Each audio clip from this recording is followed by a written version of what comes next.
અમદાવાદની અંદર થયેલ પ્લેન ક્રેશની ઘટનામાં ફક્ત 55 સેકન્ડની અંદર અમદાવાદ એરપોર્ટ પરથી ટેકઓફ થયેલું પ્લેન એ ક્રેશ થયું છે. પ્લેન ટેકઓફ અને ક્રેશના એ 55 સેકન્ડના સીસીટીવી કે જ્યાં 332 કિલોમીટરની સ્પીડે એક પ્લેન એ ટેકઓફ થયું અને ટેકઓફ થતાની સાથે જ એ 55મી સેકન્ડ કે જ્યારે રનવે પરથી એને ટેકઓફ થવા માટે તે પોતાની સ્પીડ પર જઈ રહ્યું હતું, ટેકઓફ પણ થયું અને અચાનક 5મી અને 6ઠ્ઠી સેકન્ડે એ પ્લેન જે છે એ પ્લેન સીધું જ ઉપર જવાને બદલે નીચે આવ્યું. આપ જુઓ આ દ્રશ્યોની અંદર આપણે જે સ્ક્રીન ઉપર સીસીટીવી બતાવી રહ્યા છીએ, આ એ પ્લેન દુર્ઘટનાના સીસીટીવી છે કે જ્યાં ગણતરીની સેકન્ડો એટલે કે લગભગ એ 55 સેકન્ડનો એ સમયગાળો અને 56મી સેકન્ડે અમદાવાદના મેઘાણીનગર વિસ્તારની અંદર એક બ્લાસ્ટ થાય છે અને એ બ્લાસ્ટની અંદર એ ધડામ થઈને પ્લેન પછડાય છે. જો આ રનવે ઉપર પ્લેન આવ્યું અને બરોબર એ લગભગ 32 થી 33મી સેકન્ડે પ્લેન ક્રેશ થાય છે.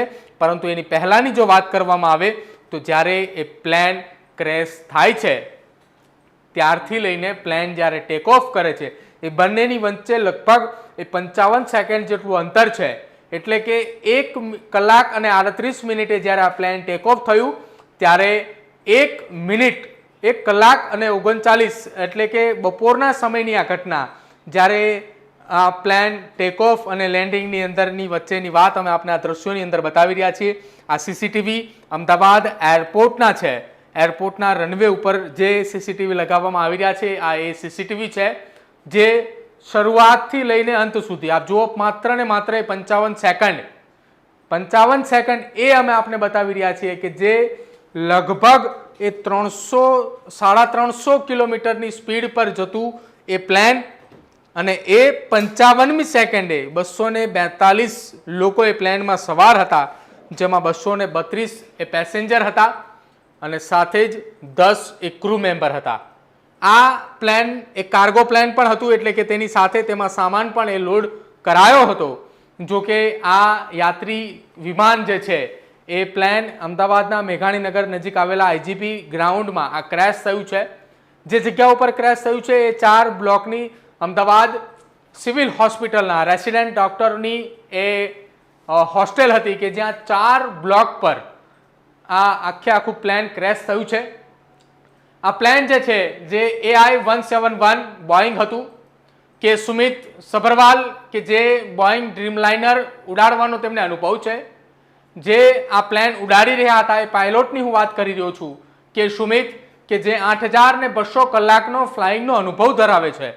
એ ફ્લાઇંગના અનુભવ સાથે તેમણે આજે પણ ઉડાન ભરી હતી અને કો પાયલોટ ક્લાઇવ કુંદ્રા પાસે 1100 કલાકનો અનુભવ એ ફ્લાઇંગનો હતો.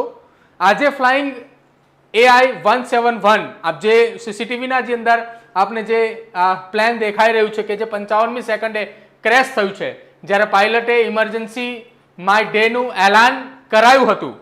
આ એ જે બ્લેક બોક્સ છે એ બ્લેક બોક્સ કવર થયા પછી તેમાં અંતિમ મેસેજ એ જોઈ રહ્યો તેમાં શું આવ્યું છે. એટીસીને પાયલોટનો અવાજ એ સંભળાયો હતો અને એટીસીને જે પાયલોટનો અવાજ સંભળાયો હતો તેના આધારે પાયલટે એટીસી દ્વારા માહિતી આપવામાં આવી છે કે માય ડે કરીને અંતિમ શબ્દ પાયલટ દ્વારા કહેવામાં આવ્યો હતો. જે મેન પાયલોટ આ આખા પ્લેનની અંદર કો પાયલટ અને મેન પાયલટ હતા. કો પાયલટને 1100 કલાકનો અનુભવ, જ્યારે મેન પાયલટ સુમિત કે જેને 8200 કલાકનો અનુભવ છે. પરંતુ બીજી વારે પણ એટીએસને આખી આ ઘટનાની અંદર માહિતી મળી હોવાની વાત હતી. 600 મીટર ઉડ્યા બાદ આ પ્લેન જે છે તે ક્રેશ થયું છે. આપ જુઓ 55મી સેકન્ડની આસપાસ જ્યારે પ્લેન અચાનક નીચે પછડાય છે, ક્રેશ થાય છે, એની પહેલાં જ્યારે તેની ઊંચાઈ હતી એ 600 મીટરની આસપાસ એ તેની ઊંચાઈ હતી.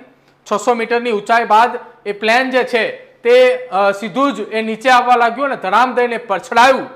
જે જગ્યા ઉપર પછડાયું એ અમદાવાદ સિવિલ હોસ્પિટલના રેસિડેન્ટ ડોક્ટરની એ હોસ્ટેલ હતી, જ્યાં ઇન્ટર્ન ડોક્ટરો એ ત્યાં રહી રહ્યા હતા 4 બ્લોકની અંદર. તેનું નામ પણ હતું અતુલ્ય અને એ અતુલ્ય હોસ્ટેલની ઉપર આ પ્લેન જે છે તે ક્રેશ થયું છે. અને પ્લેન ક્રેશ થતાની સાથે જ આ 55 સેકન્ડના આ સીસીટીવી વિડીયો આપ જે સ્ક્રીન ઉપર જોઈ રહ્યા છો, અમે જે આપને આ દ્રશ્યો બતાવી રહ્યા છીએ અમદાવાદ એરપોર્ટના સીસીટીવીના આ દ્રશ્યો છે. જ્યારે પાયલટે ઉડાન ભરી એ જે મેન પાયલોટ સુમિત કે જેની પાસે 8,200 કલાક કે જે કેપ્ટન હતા તેને આ ઉડાનનો અનુભવ હતો, તેની સાથે જે કો પાયલટ હતા તેને 1100 કલાકનો અનુભવ હતો. એક ચર્ચા અને એક વાત એવી પણ આવી રહી છે કે જ્યારે આ પ્લેન ક્રેશ થયું એની ગણતરીની સેકન્ડો પહેલા જ કો પાયલટે એ પોતાનું પેરાશૂટ ખોલીને ત્યાંથી બહાર નીકળ્યા હતા. જો કે હજુ પણ આની સત્તાવાર કોઈ જાણકારી નથી કરવામાં આવી. અને આ અમે આપને જે સીસીટીવી બતાવી રહ્યા છીએ અમદાવાદ એરપોર્ટના રનવેના સીસીટીવી છે. આપને એક તરફ રનવે પણ દેખાતા હશે, સિક્યુરિટી કેબિન પણ છે. અને આ લગભગ 350 કિલોમીટરની સ્પીડથી ગયેલું આ પ્લેન કે જે માત્ર 55મી સેકન્ડે જ એ નીચે પડે છે ને એ પછડાતાની સાથે જ પ્લેન એ ક્રેશ થાય છે. આપ જુઓ દ્રશ્યોની અંદર, અમે આપને જે દ્રશ્યો બતાવી રહ્યા છીએ કે અહીંથી આ પ્લેન ઉડ્યું 600 મીટરની હાઇટ અને હવે આ પ્લેન એ નીચે જઈ રહ્યું છે ઉડાન ભરવાની બદલે, અને નીચે એ સીધું પડે છે અમદાવાદની સિવિલ હોસ્પિટલના બીજે મેડિકલ કોલેજના ઇન્ટર્ન ડોક્ટરની હોસ્ટેલ અતુલ્ય પર.